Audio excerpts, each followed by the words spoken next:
Let's look at your entitlement. Are you sure it says Standalone On-Premise and you are planning to activate it on iSeries?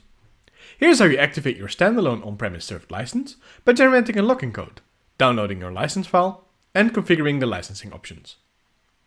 You generate the login code to activate the license. The first step is to obtain the login criteria. Log into the Sentinel EMS with the entitlement ID from your Standalone On-Premise entitlement. Click on the entitlement to fold it open and click Activate. This opens a form to generate the license file with the login code. Make note of the login criteria.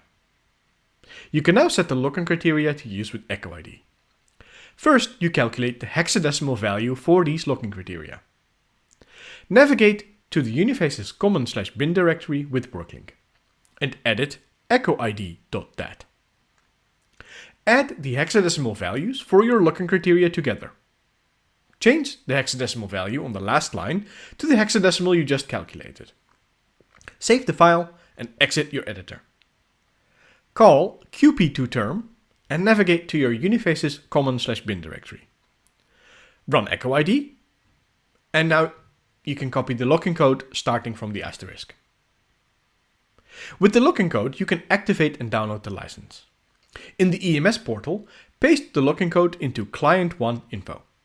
Click Activate to create the license file and download the license file. Upload the license file to a location on your Uniface machine. On your Uniface machine, you can open your assignment file and configure $license options to point to the local license file.